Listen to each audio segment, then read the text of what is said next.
Mm, that first sip, though.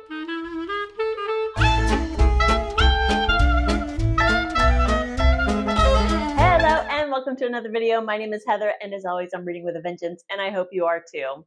Huge thanks if you're returning to my channel, and for new viewers, very warm welcome to you. I hope everybody's doing very well. Today, I'm here to talk to you about books that are coming out in July that I am super excited about.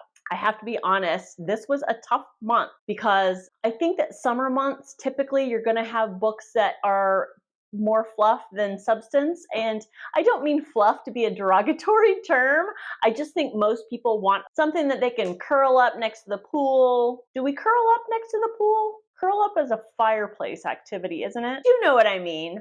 Poolside reading, beach reading, light, I don't want to think about anything reading. And to be honest, I enjoy those books too, but those aren't necessarily the books that I get excited to be published. Those are books that I gravitate towards after they've been around for a while and I'm looking for a light read. As far as looking forward to them being published, they really just don't get the credit they deserve, do they?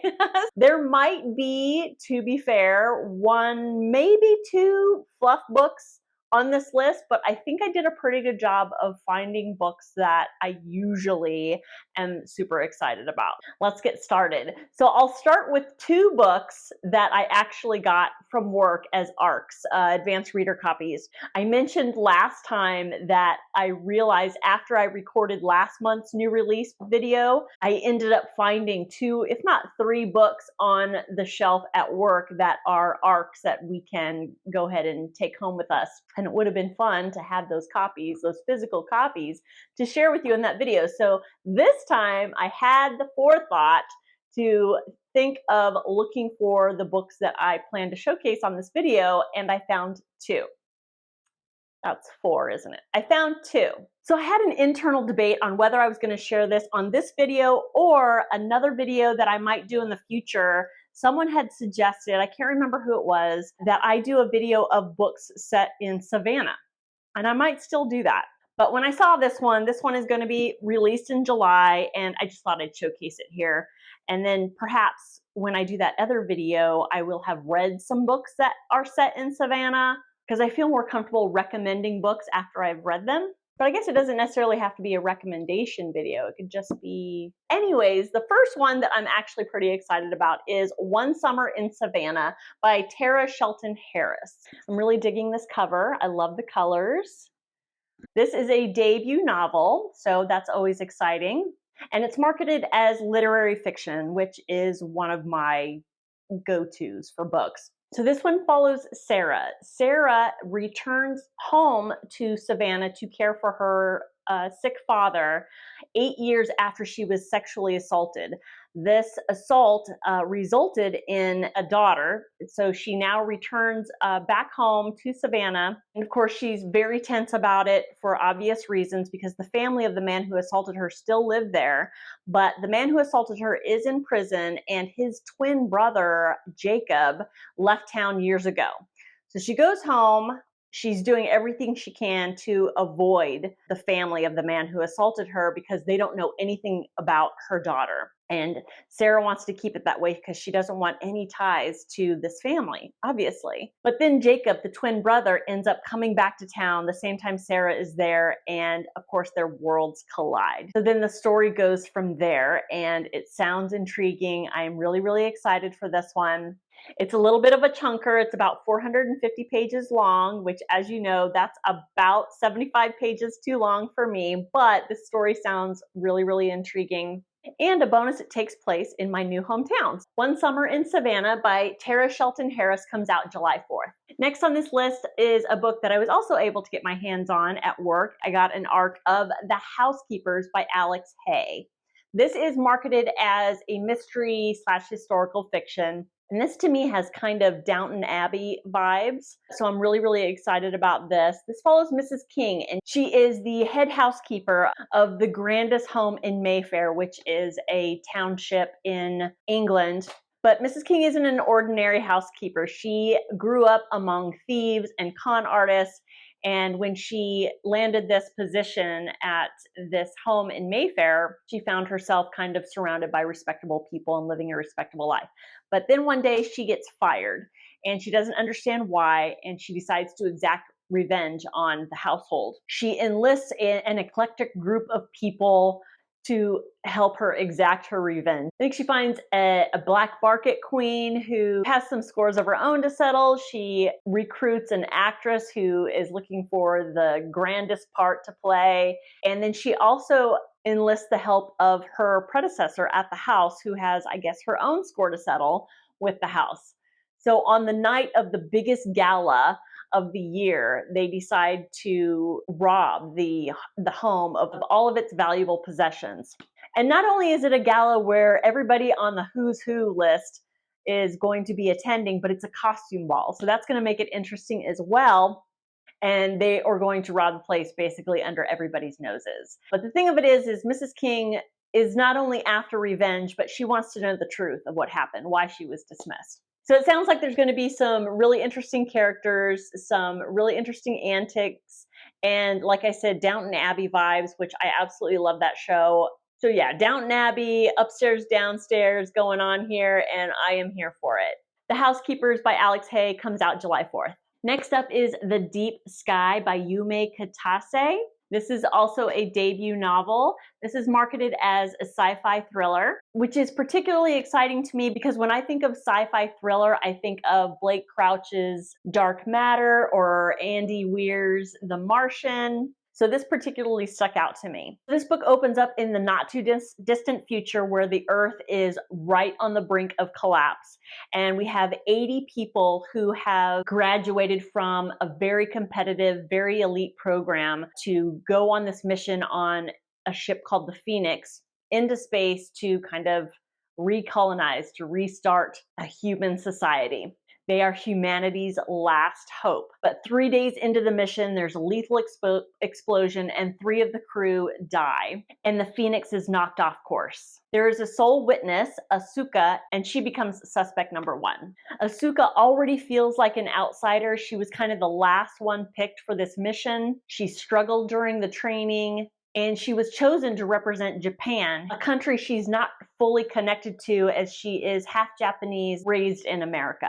Back on Earth, she was estranged from her mom, so the Phoenix and this mission is all she has left. So the story follows Asuka as she tries to find out who the culprit is, and meanwhile trying to save herself and trying to save, I think, the mission as a whole before it implodes on itself or before the bomber strikes again. I love a good thriller that not only has that mystery and thrill and page-turning aspect to it, but also deals with some kind of cultural conflicts, and not to mention a narrative about our very fragile environment here on Earth. Can we also stop to admire this cover? I found this cover not only intriguing, but beautiful. Anyways, this story sounds super intriguing to me. I'm super excited for it.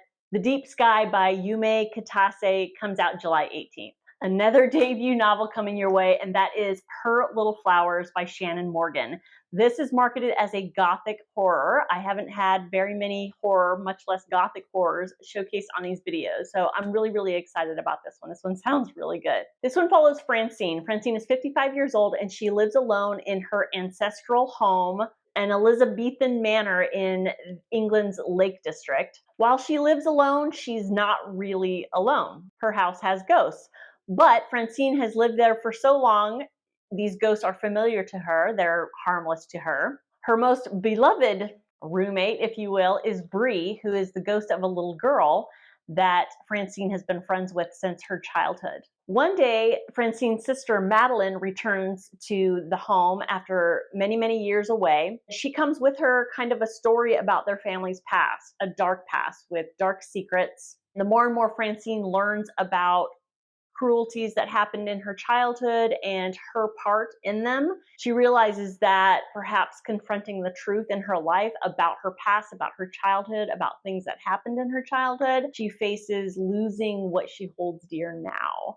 This to me has Catriona Ward vibes to me, maybe The Last House on Needless Street vibes to me, maybe Unreliable Narrator vibes.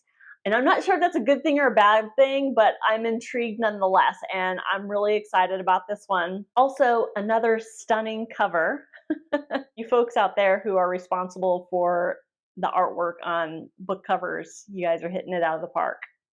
Any of you out there who enjoy horror or gothic horror, this one's for you. I haven't read a really good solid horror in a while, and we are approaching horror season. So add this one to your list for when that time comes. Her Little Flowers by Shannon Morgan comes out July 25th. Okay, this next one is admittedly one of those fluff ones I was talking about. It's marketed as a mystery thriller, but it might be one of those thrillers where it might be predictable. I don't know. I might be judging too soon. We'll see. The book I'm talking about is Thicker Than Water by Megan Collins. This is marketed as a mystery thriller, as I said. This one follows Julia and Sienna and Jason. So Julia and Sienna are best friends ever since they were introduced by Julia's husband, Jason, who is Sienna's brother. So they're linked. They're sisters-in-law. They're super close. They hit it off from the get-go. They're living their lives. Jason is working a lot of extra hours because he's trying to get a promotion at work when one night his boss is brutally murdered. A few days afterwards, Jason gets into a terrible car accident where he is put into a medically induced coma. And then to add insult to injury, the police show up a few days after that and basically say that Jason is suspect number one in his boss's murder. Initially, this kind of draws Sienna and Julia even closer as they're both trying to clear Jason's name. But the deeper they get into this investigation and the more they find out, Sienna and Julia find their friendship is threatened because Sienna absolutely is standing by her brother, absolutely believes 100% he's innocent. But Julia, the more she finds out, she's starting to learn some things about Jason that she didn't know beforehand, and she's starting to doubt her husband's innocence. So this is going to be a story filled with, I believe, family secrets, webs of lies, if you will. I think this is really kind of ticks all the boxes of summer reads. And that's okay. It still sounds pretty intriguing. I think the thing that drew me to this book is not only the mystery thriller portion of it, but a relationship between these two women and something pretty big driving them apart and what they will do maybe to stay friends. Maybe. I kept this one on this list because I think it is going to be a good summer read. So hopefully this is going to be something that you'll reach for next month and enjoy poolside. Thicker Than Water by Megan Collins comes out July 11th. Next up on the list, I didn't realize I had 2 revenge stories on this list, but if there's going to be a theme, revenge is a pretty good one. This one's called Goodbye Earl by Lisa Cross Smith. This is marketed as a mystery thriller, but I think there's going to be some humor, if not dark humor, in this one. Goodbye Earl is a pretty well-known country western song by the Chicks, also known as the Dixie Chicks before they got woke. And it's a story of these 2 friends who were thick as thieves in high school, and then their lives, they went separate ways. And the girl that ended up staying in their hometown, all she got was Earl, and her life went down the tubes. And I think the 2 girls get together to exact revenge on Earl and live happily ever after with each other.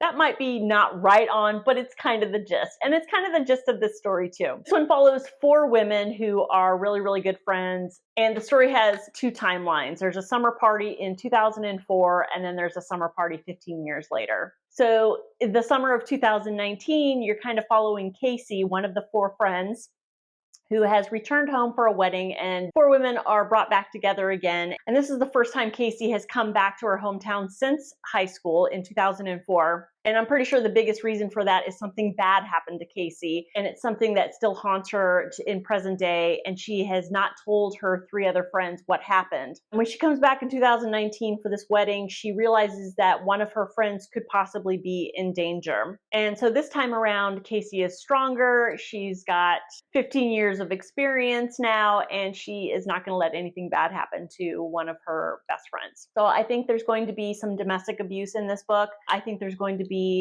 a story of sisterhood and what we do for our friends, specifically our women friends. This is going to be about trauma that we haven't dealt with in our past, and how the people we love help us get through that trauma, and how we kind of lift ourselves out of bad situations and move forward. Again, this is a mystery thriller, which of course is a genre I absolutely love, but the thing that I really, really gravitate towards is sisterhood, women friendships, coming together for each other, having each other's back. And I think this is going to be a message to all the Earls out there too. You can't get away with shit, okay? Goodbye. Goodbye Earl by Lisa Cross Smith comes out July 3rd.